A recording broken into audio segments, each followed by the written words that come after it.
Pour cette nouvelle découverte de pépites de la Sarthe, nous sommes à La Flèche, chez Ancar France, entreprise étonnante qui a un rapport avec Tchernobyl, mais ça vous le saurez à la fin.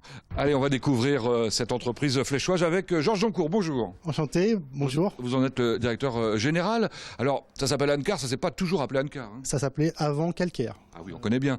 Très vieille société. Oui, fondée en 1896 en région parisienne et qui s'est en fait déplacée sur le site de La Flèche vers les années 60. D'accord. Et c'est à la fin des années 90 que l'ensemble a été racheté par un groupe qui s'appelle donc Ancar, c'est ça? Exactement, en 97. Oui. De quoi s'agit-il, ce groupe?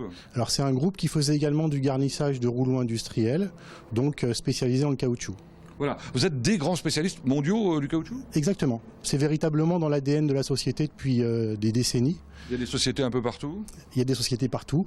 On a actuellement en site Ancar propre 10 sites en Europe sur 5 pays. Combien de personnes? 350 personnes. Bon. Et ici, à La Flèche? 135 personnes. Bon. Là, vous êtes des vrais spécialistes du caoutchouc. Alors, qu'est-ce que c'est que ces rouleaux qu'on voit là?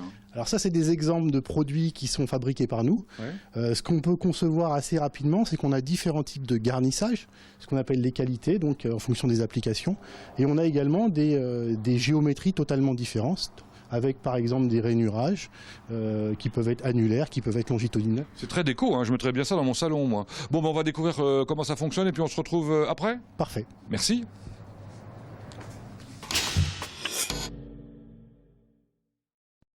Allez, nous voici à l'intérieur de l'usine qu'on va pouvoir découvrir. Ça tombe bien avec Dominique Michaud, bonjour. Bonjour. Vous êtes le directeur de production, vous arrivez de la réception. C'est quoi là? C'est là où les rouleaux des clients arrivent. Oui. Et puis on regarde avec les commandes si ça correspond bien aux travaux prévus. Et alors, ça correspond toujours? Pas toujours, et il faut qu'on avertisse le client qu'il y a des travaux supplémentaires et on essaie de lui vendre le supplément. J'imagine. Bon, alors des bâtiments impressionnants. C'est quoi, ça représente quoi? Il y a 13 000 m² couverts avec 3 travées plus un atelier de papeterie. Combien de personnes? On est 90 personnes titulaires plus une dizaine d'intérimaires qui travaillent en 1-8, 2-8 ou 3-8 selon les machines et selon les ateliers. Et tout ça pour deux fonctions, deux métiers? Deux activités principales, oui, le garnissage de rouleaux et les pièces techniques. Donc garnissage de rouleaux de toute petite taille jusqu'à des longueurs de 12 mètres, des diamètres de 2,40 m. Je sais que vous avez battu des records l'année dernière. Hein. Oui, avec un rouleau de 12 mètres 150 exactement. En effet. Et puis les pièces techniques aussi? Et les pièces techniques aussi, avec des très grands joints de 35 mètres de long, puisqu'on a ce qu'il faut pour les cuire dans cette longueur-là. Voire plus, on parlera de Tchernobyl dans un instant. Donc tout ça c'est organisé comment? Ça commence par une première étape qui est le mélange. Oui, alors effectivement, on a deux mélangeurs pour fabriquer nous-mêmes les caoutchoucs. Et on fait à peu près 600 tonnes de caoutchouc par an. D'accord. On a aussi un autre matériau qui est le polyuréthane, où on produit 120 tonnes par an de polyuréthane. C'est un autre matériau pour couvrir les rouleaux. C'est une autre partie de l'usine. Celle-ci où on est là, on fait quoi? On dégarnit, c'est ça? Ici, on dégarnit les rouleaux, on les regarnit avec du caoutchouc neuf et on les usine derrière pour leur donner l'état de surface définitif. Alors, ce qu'on va découvrir également, c'est la papeterie, parce que c'est une activité un peu à part. Vous parliez d'énormes rouleaux tout à l'heure. C'est l'une des caractéristiques de la papeterie. Oui, c'est surtout des rouleaux qui sont très longs et avec des revêtements particuliers, plus durs que les autres, avec des finitions supérieures et qui demandent des machines spéciales. Bon, dans le même bâtiment d'ailleurs, je crois qu'il y a un peu d'activité mécanique. On fait aussi de la maintenance mécanique des rouleaux, parce que c'est dans le bâtiment papeterie, parce que c'est souvent sur les rouleaux papeterie que ça se passe. Bon, on a parlé des pièces techniques. Pour terminer, comme ça c'est complet, ça vous donnera le sommaire. On fera le labo évidemment, essentiel. Le laboratoire, oui, ça nous permet de faire du sur-mesure et il nous accompagne dans le développement des nouveaux matériaux et les processus de fabrication. Merci. Bon, on va découvrir maintenant le début du processus avec Kevin Souvray. Bonjour. Oui, bonjour. Vous êtes le responsable des mélanges, parce que pour faire du caoutchouc, il faut faire des mélanges. Exactement. Donc un mélange, c'est composé de 10 produits, à peu près 10 produits en moyenne. Oui. Donc un élastomère, des huiles, des plastifiants, et des agents vulcanisants. Et sur chacune des palettes, là, ce sont des mélanges différents. Voilà, c'est ça. Et on en fait comme ça, plein, tout au cours d'une journée. Est-ce que systématiquement, on y met des pains de caoutchouc naturel comme ça? On ne fait pas que du naturel, on fait du nitrile, de l'hypalon, du néoprène, le PDM, donc c'est un peu varié. Bon, ensuite on met ça dans un mélangeur, quoi. Un mélangeur interne à piston, une capacité en moyenne, un mélange cru fait 95 kg. Et alors ça sort sous une forme de pâte, hein. Donc voilà, donc ça c'est la machine pour le tirage en bande, plus ou moins large, suivant la demande des clients. Alors justement, la bande, alors, elle peut être de couleur ou elle peut être noire. C'est cette forme-là. Voilà. Là c'est du noir, mais on a quand même des couleurs assez variées, des bandes plus ou moins larges, comme je le disais juste à l'instant. Donc celles-ci, elles sont larges, c'est pour l'alimentation des réchauffeurs, des mélangeurs ouverts. Et qu'est-ce qui se passe après? Ça passe dans une calandre? Dans une calandre. Donc plus ou moins dit le tirage en feuilles. Donc, une fois que la gomme est réchauffée, on la met dans la calandre. Donc après des feuilles plus ou moins larges, suivant la longueur des cylindres à confectionner. Et qu'on met les unes sur les autres pour... Voilà, et cette feuille-là, la feuille calandrée est protégée avec un intercalaire du polyane. Et ça part dans l'atelier un peu plus loin. Exactement. Alors qu'est-ce qu'on fait des rouleaux maintenant? On va le découvrir avec Gervais Compin, qui est le responsable de l'atelier dégarnissage. Bonjour monsieur. Bonjour monsieur. Alors c'est quoi le dégarnissage? Le dégarnissage, c'est enlever l'ancien revêtement pour permettre de remettre du neuf. Donc on doit avoir une surface très propre. Très propre, c'est Voilà. indispensable. Voilà, c'est tout à fait. Et alors quelle que soit la dimension?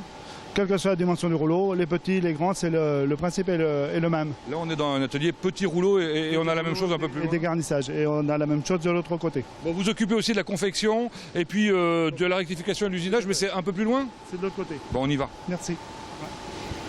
Allez, monsieur Compin, on va maintenant découvrir ce que vous appelez la confection. C'est quoi la confection? La convection, donc, c'est remettre du caoutchouc sur l'axe qui était dégarni auparavant. Ah bah oui, tout simplement. Et alors il y a plusieurs méthodes pour ça. Il y a deux grandes méthodes. C'est la convection par extrusion ou la convection feuille. Là, c'est quoi ce qu'on voit là? Convection par extrusion. Le principe? Le principe, c'est donc de faire chauffer de la matière, de la comprimer et de la déposer sous forme de bande sur les cylindres. C'est combien de temps pour faire un cylindre comme celui-là? 20 minutes. D'accord. Et alors les bandes, c'est une autre méthode. C'est par feuille. Donc on enroule les feuilles sur l'axe Ensuite, c'est envoyé évidemment dans des autoclaves pour les chauffer. pour cuire la gomme, le caoutchouc. Et ensuite la rectification. C'est quoi la rectification? La rectification, c'est remettre carrément à plat, suivant la géométrie demandée, le profil demandé, les rainures, s'il y a des rainures ou pas. Ça fait des jolis jets, noirs, rouges, etc. Voilà, et on a toutes les couleurs. C'est sympathique. Mais c'est aussi là qu'on peut donner des formes, des chevrons. Voilà, c'est tout à fait. Hein. On peut faire du rainurage soit en chevron, soit en quadrillage, gaufrage. Bon. Et puis enfin, vous faites de l'usinage. C'est quoi l'usinage? L'usinage, donc il y a deux grands types d'usinage. Usinage à l'outil ou usinage à la meule directement. Donc le principe de l'usinage à outil, c'est on vient couper comme un couteau. Et la meule, donc c'est avec une pierre. Bon. Je ne sais pas si vous aurez tout compris, mais enfin en tout cas l'essentiel. Et c'est ça le principal. Bon, on a parlé caoutchouc jusqu'à présent, mais en production, il n'y a pas que le caoutchouc dans la vie. Il y a aussi le polyuréthane avec Philippe Alves. Bonjour. Oui, bonjour. Parce qu'effectivement, le polyuréthane permet aussi de garnir des rouleaux. Tout à fait, on garnit des rouleaux en polyuréthane, donc c'est un procédé légèrement différent du caoutchouc avec des machines spécifiques. Alors d'abord, une qui fait le produit. Oui, tout à fait, donc on a une machine là qui mélange des produits et qui sort ce produit à travers une filière. Alors, produit très liquide. Produit très liquide au départ et qui va polymériser très très vite en quelques secondes. Polymériser, ça veut dire durcir. Durcir, tout à fait. Voilà. Et ça va recouvrir l'ensemble du rouleau. Tout à fait. Combien de exactement. temps Environ 50 minutes à 1 heure pour un rouleau de cette dimension. Première méthode, parce qu'il y en a plusieurs. La suivante, on va la découvrir là. Oui, Il s'agit de quoi? Donc c'est une méthode qui est plus historique et plus ancienne, celle-ci. Donc on met un rouleau à l'intérieur d'un outillage, d'un moule. Donc voilà. Donc ici c'est un rouleau qui est prêt à être coulé. On a fait l'étanchéité, donc le moule est prêt à recevoir la matière liquide à l'intérieur. Et voilà, il suffira simplement de l'injecter, ça se passe là-bas. Exactement, ça se passe avec une machine de ce type-là. Donc on viendra mélanger en tête et remplir l'outillage. Mais après avoir chauffé l'ensemble. Tout à fait. Donc pour ce procédé historique, on a besoin de préchauffer l'axe et son moule avant de couler à l'intérieur. Et ça demande également une post-cuisson derrière. Combien de temps? Environ 16 heures à 120 degrés. Bon, ah oui, 16 heures, c'est beaucoup plus long. Allez, on découvre dans une pièce bien chauffée, bien agréable ma foi, la troisième méthode. Oui, donc troisième méthode, donc coulée verticale. Donc nous avons des rouleaux dans leur moule qui sont dans les étuves, donc ces grandes étuves. Donc nous avons au préalable préparé des mélanges dans un réacteur. Nous avons réalisé l'opération finale de mélange ici. Mélange notamment des couleurs. Voilà, notamment des couleurs et autres ingrédients. Et nous allons ensuite sortir les rouleaux préchauffés des étuves, les apporter sur l'ascenseur ici et nous positionner à niveau pour pouvoir couler à l'intérieur. Quel est l'intérêt de cette méthode ?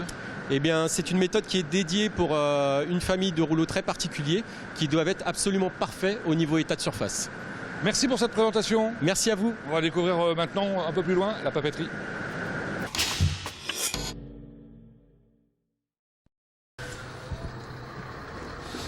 Allez, on a changé de bâtiment à la découverte de HDP. Rien à voir avec Aéroport de Paris. Bonjour Stéphane. Bonjour Pascal. Alors c'est quoi HDP ?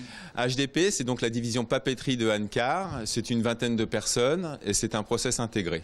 Process intégré, ça veut dire qu'on y fait tout de A à Z. Oui, voilà, on décharge les camions, on réceptionne les rouleaux, on les dégarnit, on les prépare et on les regarnit, on les rectifie. Mais il y a de vraies particularités sur le métier en matière de papeterie. C'est ce qu'on va découvrir maintenant ? Oui, bien. Allons-y. Alors, première particularité de cet atelier, c'est que vous traitez des engins, j'allais dire immenses, des rouleaux colossaux, quoi. Oui, tout à fait. Donc on a des rouleaux qui vont entre 1 et 25 tonnes en règle générale. Et donc on doit les décharger ici de façon spécifique. Et comme vous pouvez le voir, là on a des petits rouleaux là d'environ 1 tonne. Et plus loin, vous avez des rouleaux qui font environ 15 tonnes. Alors, particularité, le poids, mais aussi la longueur, ça oblige d'avoir une cabine de sablage immense. Fait, Pascal, voilà. Donc on a une grande cabine de sablage qui fait 12 mètres de long et qui travaille au corindon.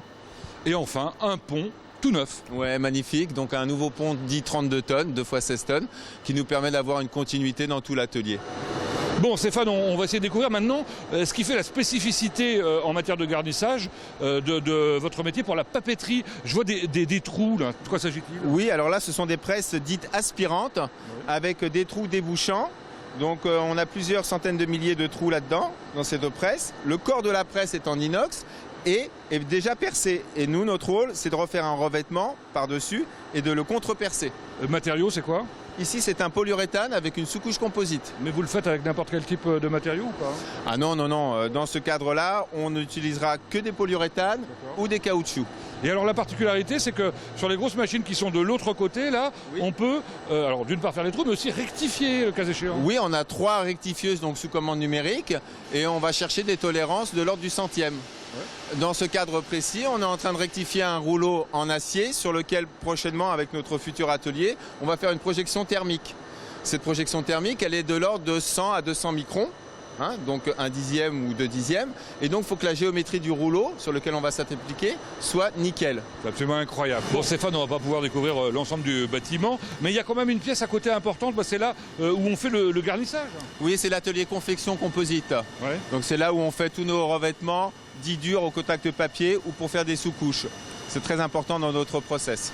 Qu'est-ce qui se passe sur le rouleau rouge derrière nous là ? Alors là, on est en train de le rafraîchir. On fait une opération de rectification. On enlève 3 mm au diamètre de façon à rafraîchir la surface et lui redonner de la bonne géométrie. On la nettoie, quoi, en quelque sorte. On la nettoie et on lui redonne de l'état de surface. De l'autre côté, vous avez repris un rouleau avec les trous comme celui qu'on a vu tout à l'heure et vous refaites des trous en plus ? Oui, tout à fait. Donc là, on la nettoie de l'intérieur et de l'extérieur, mais aussi sur le propre corps de la presse. Donc il nous a fallu contre-percer, rectifier, réouvrir l'ensemble pour tout nettoyer. Et là, on est en train de réaliser l'étape, la dernière étape qui est l'étape de rainurage. C'est d'une précision absolument diabolique. Pour terminer, vous avez une calandre là-bas qui nous est utile pour les euros qu'on a dans notre poche. De quoi s'agit-il ? Voilà, donc c'est ce qu'on appelle une soft calandre qui est pour un de nos clients, Arjo Security. Et donc leur métier à eux, c'est de faire des papiers sécurité, donc les papiers aussi qui sont utilisés pour les banques. Génial. Merci beaucoup de votre accueil. Merci Pascal.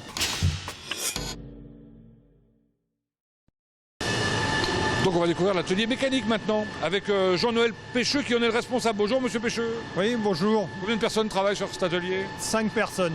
C'est quoi le principe Le principe, nous recevons des rouleaux des clients et notre charge c'est de les remettre en état. Ah, les remettre en état parce que ça veut dire qu'ils ont éventuellement quelques défauts? Oui, voilà, ils peuvent avoir des défauts, soit d'équilibrage, ce qui fait vibrer les machines. Donc pour remédier à cela, nous équilibrons les rouleaux. Donc on a 2 équilibreuses, une grande, celle-ci, qui peut aller jusqu'à 30 tonnes, et la plus petite qui peut aller jusqu'à 3 ou 4 tonnes. L'équilibrage, c'est comme sur des roues de voiture? Voilà, exactement. On remet des masses pour compenser de manière à ce que le rouleau tourne vraiment dans de bonnes conditions. Qu'est-ce qu'on fait sur ce poste-là? Là, c'est un appareil de contrôle tridimensionnel. Et cet appareil sert à contrôler les portées parce que pour qu'un roulement aille bien, il faut que la portée soit au centième. Donc on contrôle le diamètre de la portée. Donc c'est ce qui s'appelle de la mécanique de précision. Et enfin la dernière engin, la dernière machine? Là c'est un tour, sur ce tour on refait les portées, on les remet on les reconditionne. Donc ça veut dire qu'on soit on fait des bagages, de la métallisation, et après on les met au diamètre voulu pour un bon ajustement avec le roulement. Merci pour cette présentation. Bon, ben, on découvre la fin de la production avec les ateliers pièces techniques et Didier Brier. Bonjour. Oui, bonjour. Vous êtes le responsable de l'atelier. Voilà. Alors qu'est-ce qu'on fait ici? Alors là, c'est une pièce, c'est une extrusion. Dans l'extrusion, on tire un joint d'étanchéité. Donc, on a un mélangeur ouvert où on réchauffe la gomme qui est mise en rouleau. Ensuite, on introduit ça dans une goulotte pour extruder avec une filière. C'est magique, hein? Voilà, pour extruder. Donc là, on le tire en longueur droite, qui est déposé sur une table. Pourquoi ça passe dans un bar? Alors là, c'est pour saisir le profilé, pour le refroidir. Voilà. Ensuite, il y aura toute une mise en forme pour aller en autoclave. Après l'avoir coupé. Tout à fait, voilà. Bon. Alors ça, c'est un exemple. Il y en a d'autres peut-être plus complexes, non? Tout à fait. Donc là, on a une confection sur un moule. On a une confection d'une pièce sous forme de silicone. Donc c'est tout artisanal, c'est tout fait à la main. Hein, alors là, il faut un savoir-faire particulier. Là, il y a un savoir-faire et tout. Donc il y a un mode opératoire et tout. Et alors ça sert à quoi, ça? Alors c'est un soufflet, un genre qui est pris avec des brides ici. Voilà. Bon, c'est une commande spéciale, j'allais dire unique. Oui, mais avec différentes tailles et tout. Donc, d'accord. Voilà. Combien de pièces, par exemple? Bon, bah là, il y en a une centaine à faire. Hein. C'est quoi le type de client pour ce genre de choses, type général? Tout ce qui est l'armée, tout ça. L'armement, d'accord. Tout ce qui est là. Voilà. Bien, et puis on va terminer par sur une machine qui s'appelle Emideco. C'est marrant d'ailleurs. C'est quoi? C'est une presse. D'accord. Donc là, il y a une confection sur un mode opératoire, sur un insert, une mise en forme qui va être introduite au niveau de la presse, là. Ensuite, on va positionner, on va vulcaniser et qui va ressortir cette pièce-là. Là, une pièce qui est sortie de la presse. Là. Et là, elle est bavurée, nettoyée. Là, elle est finie. Hein. Très bien. Là, c'est juste, au final, c'est pour une pompe. Bah, écoutez, merci beaucoup pour cette présentation, Didier Brier. Allez, on entre dans la partie administrative et on est chez Charlotte Salmon. Bonjour. Bonjour. Vous êtes la responsable QSE, ça veut dire quoi? Qualité, sécurité, environnement. Alors, parlons qualité, ça représente quoi chez Ancar? Donc, l'entreprise est certifiée ISO 9001. Donc, c'est un système de management avec une démarche d'amélioration continue. C'est évidemment indispensable, ne serait-ce que pour offrir un bon service pour un client. Exactement. Donc, c'est-à-dire sécurité. J'ai vu que vous étiez sauveteur sécurité en travail. Sauveteur secouriste du travail. Donc, on est formé aux gestes de premier secours. Il y a une quinzaine à 20 personnes qui sont formées au sein de l'entreprise. C'est un peu le cas aussi des nouveaux arrivants? Oui, les nouveaux arrivants, une formation et un accueil sécurité pour intervenir en sécurité sur le site. Bon, et puis l'environnement? L'environnement, le tri des déchets. On trie les déchets au sein de l'atelier et après on fait appel à un prestataire extérieur spécialisé qui vient les enlever. Voilà qui est rapide, concis, clair. Merci Charlotte. Merci. On va au labo maintenant.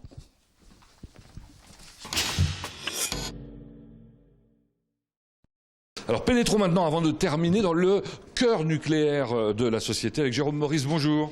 Bonjour Pascal. Vous êtes le responsable du laboratoire de chez Ancar. C'est le laboratoire central, ça on peut dire? Oui, c'est ça, pour le groupe Anecard. Donc ça représente une dizaine de personnes. Et c'est ici qu'on assure l'innovation pour l'ensemble du groupe. C'est important, évidemment, l'innovation. Alors pour ce faire, un équipement, des bâtiments, 4 salles. La première salle au bout là-bas. Donc ça, c'est la salle chimie qui concerne le polyuréthane et le composite, où on doit faire des dosages très précis pour s'assurer des bonnes proportions, pour avoir les meilleures propriétés du produit final client. Comment on sait que les proportions sont bonnes ? On a des indicateurs de couleur où on a un changement de couleur qui signifie qu'on est au bon équilibre et qu'on a la bonne proportion entre A et B, qui sont les deux composants. Alors dans la salle d'à côté, on a des machines qui paraissent un peu plus anciennes, où on refait du mélange de caoutchouc. Voilà, la technologie du mélange est un peu plus ancienne, mais elle reste valide. C'est-à-dire que là, on a une dizaine d'ingrédients à mélanger entre eux. Et il faut s'assurer de la bonne dispersion grâce à ces outils. Une autre très brillante salle du coup. Donc ça, c'est la salle prototype. Donc là, c'est la salle dans laquelle on fait les plus gros produits avant de les livrer aux clients. C'est-à-dire, ça reste des essais laboratoires, mais ils reproduisent déjà la fonctionnalité du rouleau client. Et qu'est-ce qu'on fait avec la caméra thermique là ? Donc là, on vient mesurer les auto-échauffements qui sont des choses très importantes sur ces applications pour s'assurer que le matériau garde ses propriétés initiales. Bon, venons maintenant dans ce laboratoire avec, je crois, Clément. Hein. Qu'est-ce que fait Clément sur son ordinateur ? Donc Clément, là, il s'assure de la bonne pose d'un revêtement métallique sur un autre et de la bonne cohésion entre ces deux interfaces, à savoir qu'il faut qu'on évite les porosités. Ceci à partir d'un microscope, bien évidemment. Je suis curieux, donc je regarde partout, il y a une vitrine magnifique, très colorée. C'est quoi ça ?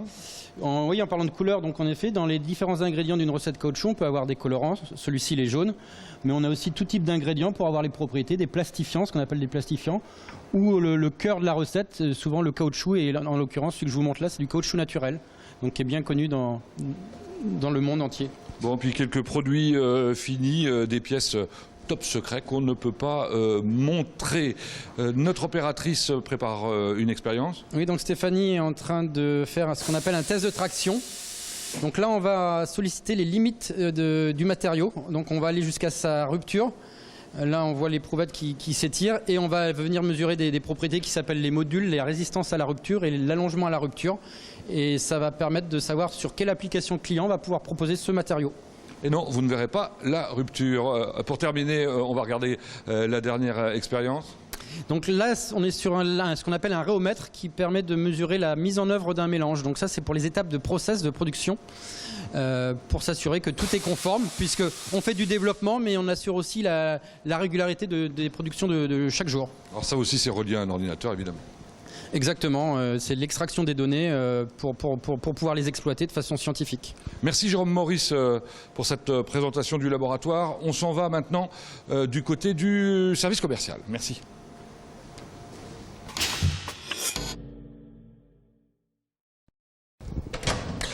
Allez, avant de conclure, ça me paraît intéressant qu'on découvre ceux qui commercialisent Ancar France. Bonjour Bertrand. Bonjour. Bertrand Gentilhomme, vous êtes le directeur commercial d'une boîte qui a une très belle image, hein, on peut le dire. Oui, oui, oui. Auprès de clients, qui sont-ils ? Nos clients sont des clients qui travaillent en flux continu, tels que la sidérurgie, le film plastique, le papier, l'emballage, l'impression, le textile, le bois, et j'en passe. Alors, essentiellement français ? Essentiellement français, à 95% en effet. Alors des clients récurrents parce que on garnit régulièrement ces rouleaux. Des clients qu'on veut garder chez nous, donc du partenariat sur du long terme, donc des efforts de qualité au quotidien pour ne pas les décevoir. Mais de temps en temps, vous avez des clients un peu exceptionnels. On va découvrir là à travers un objet qui est exposé, le marché du siècle en quelque sorte pour vous, c'est Tchernobyl. C'est l'un des plus beaux marchés qu'on ait eu, c'est 500 mètres de joint linéaire pour Tchernobyl. Donc le challenge c'était de monter, de développer un joint, une machine de simulation qui va avec, pour obtenir quelque chose qui doit résister à plus ou moins 50 degrés, avec des conditions de radiation bien définies et pendant 100 ans. Et ceci pour cette enceinte de confinement qui doit protéger effectivement le site qui, on le souvient, a explosé. Pour ce faire, il a fallu transporter ce qui n'était pas simple, il a fallu sur place rabouter, je ne sais pas comment on dit, avec des machines spéciales. Jointer, reconstruire, on va dire, des segments de 10 mètres, les remettre de manière continue pour que ces fameuses portes qui atteignent 350 tonnes pour certaines puissent être étanches. Un très beau projet, mais il y en a plein d'autres comme ça. Vous traversez l'Atlantique avec votre matériel, celui-là par exemple. Donc celui-là, c'est pour assurer une ligne de flottaison à l'immersion des câbles transatlantiques, par lesquels passent toutes nos communications téléphoniques, ou quasiment. Et lors de l'immersion de ces fameux câbles, avec ces pièces-là, limiteurs de courbure, les requins s'attaquaient à ces premiers protos qu'on a fabriqués. Pour éviter qu'ils s'y attaquent, on a dû travailler le polymère. On a donc un polymère résistant aux morsures de requins. Donc il n'est pas bon, ça attire pas les requins, donc ça c'est pas mal. Deux mots sur l'équipe commerciale, parce que pour que ça fonctionne, il faut des gens évidemment. Il y a des gens qui sont en local comme Romain Blanchard. Donc Romain est le seul ingénieur des ventes qui travaille en local, responsable de la Sarthe en l'occurrence. On a également dans l'équipe en itinérant des personnes en France. On en a 7 sur la France. Pour l'industrie papetière, on en a un en Russie, un en Espagne et un en Italie. Quand même. Et puis une équipe ici aussi. Une équipe bien entendu commerciale interne qui assure l'interface entre le client, l'ingénieur des ventes, la production et la logistique. Bon, pour terminer, avant la vraie conclusion, un petit slogan. Slogan, c'est Passion pour la performance, qui est le slogan de la société Ancar. Très bien. Et en anglais? Passion for performance. C'est pas trop compliqué. Merci Bertrand. Eh bien, on termine avec celui avec qui on a commencé évidemment, Georges Joncourt. Merci de nous avoir accueillis pour visiter cette usine, étonnante. Hein. 2 mots sur les chiffres, ça représente quoi comme chiffre d'affaires? Le chiffre d'affaires est d'environ 20 millions par an. Ouais. Et puis on a une croissance qui est de plusieurs points, on va dire chaque année, 5-6 points. La R&D n'y est pas pour rien, la recherche et développement j'imagine? Non, très clairement c'est dans l'ADN du groupe, on dépense environ 5 à 6% du chiffre d'affaires en dépenses R&D chaque année. Notre PDG est un docteur en chimie et en fait c'est véritablement un point extrêmement important pour nous, associé également avec la technicité de nos commerciaux. Je sais que vous faites pas mal d'investissements, il y a quelque chose qu'on n'a pas vu parce que c'était à l'extérieur, une extension du bâtiment. Hein. Effectivement, on a un bâtiment d'environ 1100 mètres carrés qui est en train de voir le jour, qui devrait être terminé dans les prochaines semaines et dans lequel on va être capable de développer une nouvelle activité également, qui est une activité de projection thermique sur des rouleaux. Donc l'idée c'est de venir conférer à des rouleaux une petite pellicule de carbure qui va donner des résistances mécaniques totalement ou chimiques complètement différentes. Vous êtes en train de me dire que pour le bassin d'emploi de la Flèche, il y a des choses intéressantes qui se passent parce que par ailleurs je crois savoir qu'à cause de la pyramide des âges vous êtes obligé d'embaucher un certain nombre de personnes, donc plus cette nouvelle activité? Effectivement, on a pas mal de salariés qui sont au-delà de 40 ans d'expérience au sein de l'entreprise qui vont nous quitter dans les prochaines semaines, les prochains mois et on est sur en fait une tendance de recrutement. Un peu complexe. Un peu complexe effectivement, puisque les profils qu'on recherche sont des métiers qui sont extrêmement peu fournis. Et généralement, ça se fait par compagnonnage, donc par des formations internes. Très bien, bah écoutez, c'est plutôt une bonne nouvelle pour terminer. Voilà, vous l'avez noté, si vous connaissez des gens qui habitent dans la région et qui cherchent du travail, il y a peut-être une possibilité chez Ancar. Merci de nous avoir accueillis encore une fois. On se retrouve prochainement pour la découverte d'une nouvelle entreprise.